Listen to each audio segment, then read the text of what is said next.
Welcome to The Net Result, where we explore innovations and strategies shaping the future of senior living. I'm your host, Ben Smith, and today I'm joined by Dr. John Robinson, co-founder and CEO of Wellzesta, a leader in wellness and engagement platforms for nonprofit life plan communities. We'll talk about his journey, Wellzesta's unique approach to resident wellness, and the future of technology in senior living. So, John, thanks for joining us on the podcast. Ben, thanks for having me. Glad to be here. Awesome. Glad that you're here as well. So let's start with maybe sharing your personal journey from physician scientist to co-founding a tech company like Wellzesta. How did that transition kind of come to fruition? Well, Ben, I was trained as a molecular cardiologist. I did an MD, PhD. On the clinical side, I had classical training in disease diagnosis and disease management. And on the research side, I had an NIH funded research program in the form of heart failure that predominantly affects seniors. So this, along with my work in free radical biology and metabolic health, was my connection to aging related disease and to elder care. Okay. And I understand, does your wife have a background, or family, or have a background in senior living as well? Did I read that correctly? Yeah, indeed.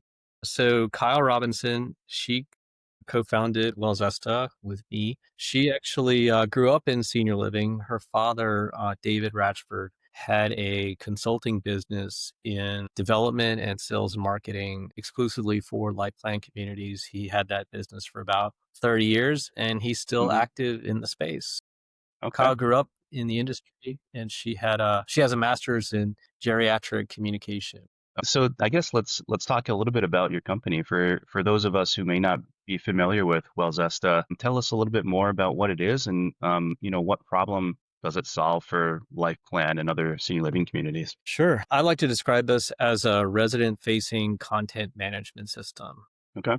And we now provide engagement for all stages of the resident journey with senior living communities, not only communities, but in many cases, multi site organizations. We now engage the entire resident journey from future resident to IL to AL to skilled nursing. So tell us a little bit more about what's involved with content management system? Is it for daily communications? I assume that there's basic stuff like events and menus and things like that. But what's the wellness part of Wellzesta? How does that factor into things? Sure. So, as a content management system, messages, dining, events, documents, concierge services, wellness opportunities outside of what the community offers that could be digital assets, videos, things like that. Those are all the types of content that we will provide Okay. to residents. And in terms of wellness, I would say that the primary level of engagement or venue of engagement is the events, is a Hmm. community sponsor events opportunities. Many communities, they don't have a view to actual resident self-initiated wellness activities. And so that's a really interesting piece of data that we bring as well. Hmm. Okay. Speaking about data, do you have any stories or metrics that kind of would indicate how Wellzesta makes an impact on resident engagement? Let's say for maybe a community that doesn't have a similar tool, maybe they're relying on posters of calendars and paper communications. How does engagement increase or improve once something like Wellzesta is in place at a community? Yeah. So I'm very much a data person and I love to talk about our measurables. So I'll just name a few, but also like to give some maybe one or two success stories that Yeah, are very please do. tangible, just in terms of the opportunities that digital engagement provides. The most important piece is meaningful use of technology. So if you get the residents actually using the software and incorporating that as part of their daily routine, then you can do more aspirational things with it, like move the dial on wellness, inspire residents to pursue holistic wellness, longevity, and things like that. So the KPI that we follow very closely at Wellzesta is if you're a registered user, are you using the software? And so across our portfolio of clients, the number is now 84% use the software on a daily basis. So if you have a license, you use it. And then the second KPI that we follow is how much time do you spend in the app per day on average? And the average there is around 25 minutes, which a lot of that tends to raise a lot of eyebrows like, wow. And the reason that they're using it is primarily to understand what's going on. So messages is critical. But I would say that the major driver is the digital content, digital wellness content that the residents like to consume. So And then what is stories. Oh, yeah. Yeah. So the like personal story in terms of sort of like, validation, like, okay, once you have this meaningful use of the technology, like what does it do for you? And how does it inspire you? There was one, this is a 5-year old story now that I want to tell, but it's really stayed with me and the team. It was from an adult child that reported that her father and mother were living in a community. The father passed away, and the mom began to kind of go inward and detach from community life. And then when Wellzesta came in, mom was somewhat skeptical to begin with, but she used the app and she saw that her friend was going to like water aerobics, event. And so that encouraged her, motivated her, or at least reduced the barrier of adoption, if you will, for her to get out. And so she started participating and it was life changing. This is according to the daughter that her mom, she could just see a reversal that her mom was kind of shutting down and now she was engaged. And so that probably added years to the mom's life. Yeah, that's fantastic. Any other stories? That's a good one. Yeah, absolutely. I would say that I personally love to hear from low vision residents. There's an unwritten policy in senior living that there's no resident left behind, and they're definitely interested in accommodating all residents from all walks. And the low vision residents, they present special design challenges to us. I happen to have a personal interest in it because my mom is low vision. She is, and so it's great to kind of try out things on her and her friends for sure. But Mhm. yeah, we love hearing from residents saying that, I wasn't able to read things before. And so now if I push a button, I can have it read to me, which is a really nice feature that they appreciate. And also the magnification, where digitally you can magnify something as much as needed. And so we love hearing from those residents. Yeah, that's fantastic as well. Is the app like a mobile device app, or does it work on anything like the Amazon Echoes or anything like that? It is. It's a fully agnostic solution. Okay. So it is a progressive web app under the hood. And to go on mobile devices, it's called a hybrid app. So it's a Hmm. thin layer. But the point is that with a single code base, we're able to touch whatever device the residents bring. So about 4 years ago, we transitioned to a bring your own device structure, which has worked out really well for the communities. They don't have to purchase iPads or Alexas or anything like that. So there's very low capex Okay. consideration. And most residents have multiple devices already. So, and they like it because that they can use whatever device they feel like. And oftentimes they show up at onboarding with two or three of them. Yeah. But life runs on any device, whether it's iPhone, that's the most popular, or a desktop computer. And then if the communities want to have Alexa skills, we offer that. They can certainly check that box and say would they want it, in which case they can have it. Okay. Great. There's a gateway to smart home with that as well. Oh, nice. Yeah, it sounds like you're keeping right at the cutting edge. So, talking a little bit more about the technology, I think even the most forward, thinking and innovative communities are a little slow to adopt all the technology that's available in senior living, at least in the senior living space. In your experience, what makes it challenging for communities to fully understand and embrace newer technologies like Wellzesta?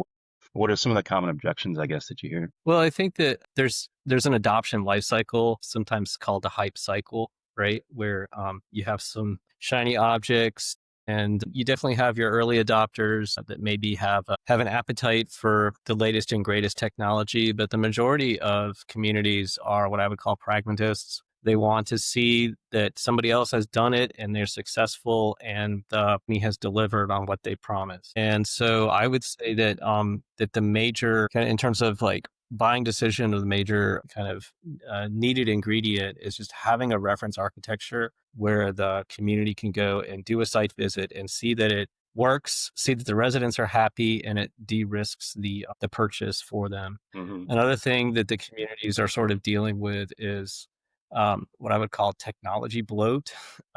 They've sort of bought a bunch of standalone solutions that maybe don't work well together. We have a recent client, it's the largest community called Shell Point, and they actually sunset 10 different software systems when they brought in Wellzesta.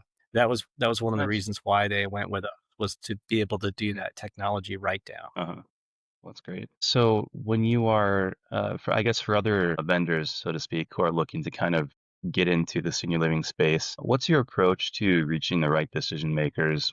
What approaches, I guess, tend to resonate the most? Is it cold outreach? Is it referral based? How does your marketing work? So in our case, I would say that we're primarily product-led development and referral. In terms of entering the market, it depends on whether you're a tool or more of a critical layer of infrastructure. So in the case of Wellzesta, we're like the operating system for the community. And so we have multiple stakeholders from across different divisions. And so it's more of an enterprise type sale Hmm. with its, I guess, complex, if you will, because of the different decision makers on it. This is very much, communities talk with each other, and I would say that having happy clients is a wonderful thing for a bunch of reasons. You can have positive network effects or negative network effects, and we've seen negative network effects at work, and so being able to deliver on your promises, I think, is critical for this particular industry because it's so tight knit. Yeah, so it's all about building trust and having a good reputation. That, yeah, I've seen that before. Wellzesta has come up with a lot of the communities I work with, and I think that's because of probably your reputation, just as you just mentioned. So the future of tech, I guess, in senior living and AI, of course, over the next 5 to 10 years, how do you see and the intersection of technology and wellness in senior living changing? Does Wellzesta leverage any kind of AI? Is that something that you think is going to impact how you approach your platform moving forward, or doesn't that really come into play? Yeah, to adequately answer that question is going to take about an hour, but I'll try to run.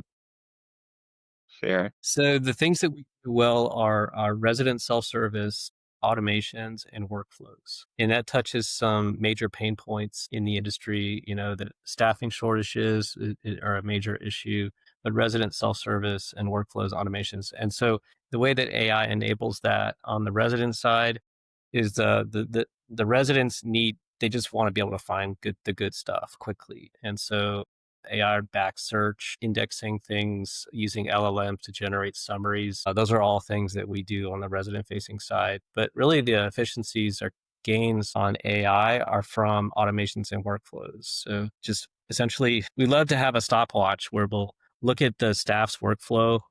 Prior to this, it was typically very manual and paper based versus what we can do like with an integration. Like we have a Canva app, for example. So you can export your calendar as a paper and then mark it up.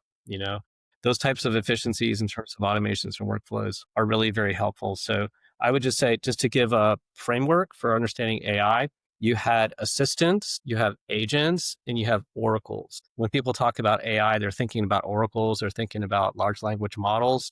But the major sort of gains, I think, come from the agents that will sit there and do predictive analytics. They'll do the monitoring. They'll give business intelligence and insights to the staff. And that's where the kind of real efficiencies occur. Definitely the LLMs are exciting, no doubt about it. And we leverage them to generate summaries and things like that, which Yeah, again, create absolutely. efficiencies. Cool. So, what advice would you give senior living leaders who might be a little hesitant about adapting new digital tools? I guess this goes back to the question about difficulty, I guess, in penetrating the market. But if someone's kind of considering a tool like Wellzesta, what do you think would kind of push them over the edge to give it a trial or talk to you further? Go visit your friends and see how things are working. I think that there's a lot of noise out there.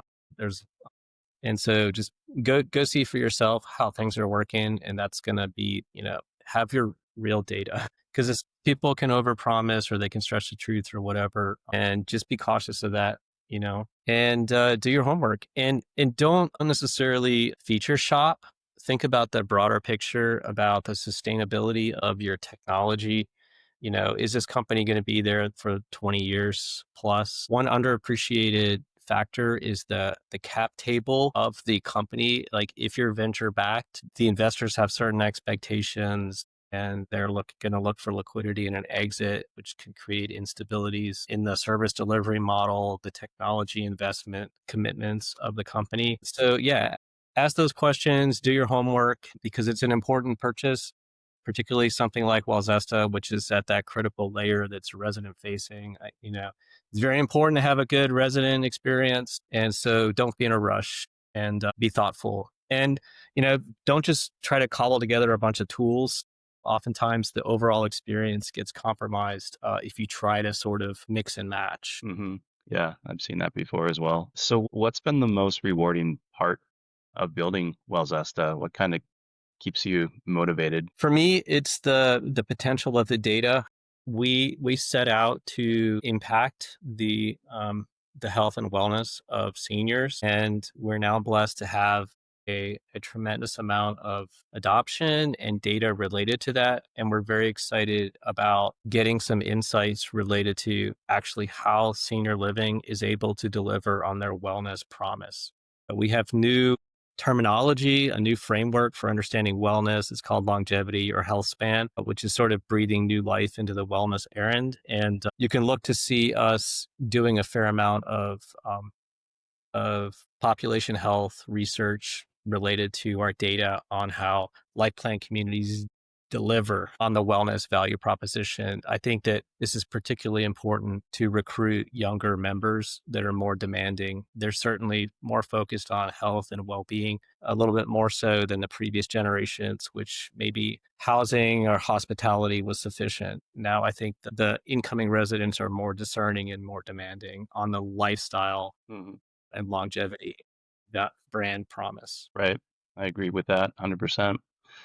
So outside of work, what are your passions? What keeps you energized when you're not building Wellzesta? Long hikes. So I'm particularly interested in endurance and metabolic health. And I would say zone one and zone two cardio training. Interesting. That's cool. Those are terms I haven't heard before, but that's kind of a cool topic to There's a talk book about. in the works on that. Okay. Nice. So pretty excited about that. That definitely feeds into my background in free radical biology and some of the science that continues to be published and referenced. And so I have a longstanding interest in that. In now, from a personal standpoint, now that I'm 50 plus, I'm particularly interested in the longevity errand. Yeah, for sure. Good. So anything else that we haven't talked about yet? Anything else on your mind that you wanted to share before we wrap up? Yeah, just some trends that we're seeing in the industry. The fact that 50% of the senior leadership is going to turn over in the next few years is going to be a very interesting disruption to senior living. That's certainly something that we're seeing is really interesting. That of course, implements the staffing shortages that have been talked about a lot. So these maybe the major threat that we're seeing to communities is the average age of independent living residents. You really have this tension going on between the new resident and the old resident, and the choices that communities make in how they in their level of commitment and service to those different populations Mm-hmm. is something that they're having to sort out. And with the new management of the new generation coming in, I think the choices are going to be a little bit different, and maybe a little bit of you know, as these senior execs have been kind of like looking forward to their retirement, they've been hesitant to make major investments in digital technology and things like that. I think the new leadership that's coming in is more open to that and more ready for a change. Yeah, makes a lot of sense. That seems like good news for Wellzesta for sure, hopefully. Well, It is yeah. pretty busy right now. It's you're in your 50s. I mean, you're not near retirement, but it's on the horizon. What's your plan for succession? Do you have kids that might be taking over, or do you have kind of another plan for that? Just as we're on the topic.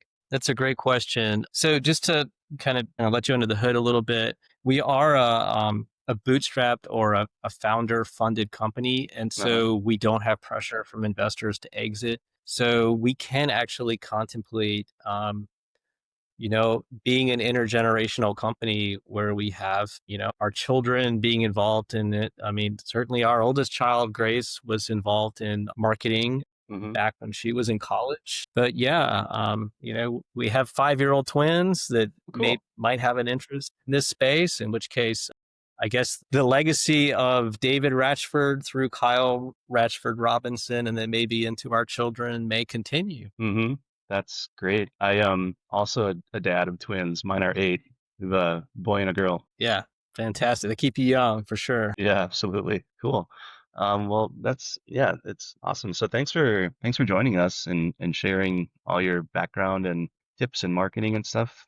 Um, Yeah, I would say that a new frontier is digitally engaging the future residents and the prospects. That's particularly exciting development. I think that may be disrupting the classic marketing spend, if you will, being able to capture those younger seniors earlier and accelerate move-ins. It certainly is tied to revenue if you can accelerate move-ins, which is quite meaningful. I think that I would expect to see that type of perhaps a shift or I wouldn't say a disruption, but maybe so in terms of like more interactive marketing instead of just a push of information to prospects. any contact information you wanted to share beyond just Wellzesta's website and your LinkedIn profile? What's the best way to kind of learn about your company and maybe get in touch with the right people? Yeah, LinkedIn, our website, definitely. We have blog articles that we do. You can always, if you want to know specifics or details, book a demo through the website, and we'd be happy to talk to you, understand your problems, your roadmap, and give some helpful advice. Okay. And once folks take the first step and reach out, what does the process look like? Just a quick 5-10 second overview on what, do you trial at the community? Is it a long adoption cycle? What does the timeline look like? Typically, the sales cycle it's actually gotten compressed. It's now usually around 3 to 4 months, and the onboarding process is around 8 weeks. Okay. Typically, that culminates in an on-site training of the residents. Okay. Great. Well, thanks for sharing that. Hopefully some folks will reach out to you with some interest. And if you're anybody who's on the show and new to the net result, the show is brought to you by WSI. We are a global digital marketing agency that helps senior living communities and their partners generate more leads, improve conversions, and accelerate growth through data-driven marketing. So again, John, thanks for joining us on the show. Hope you enjoyed it. Thank you, Ben. Enjoyed it. Awesome.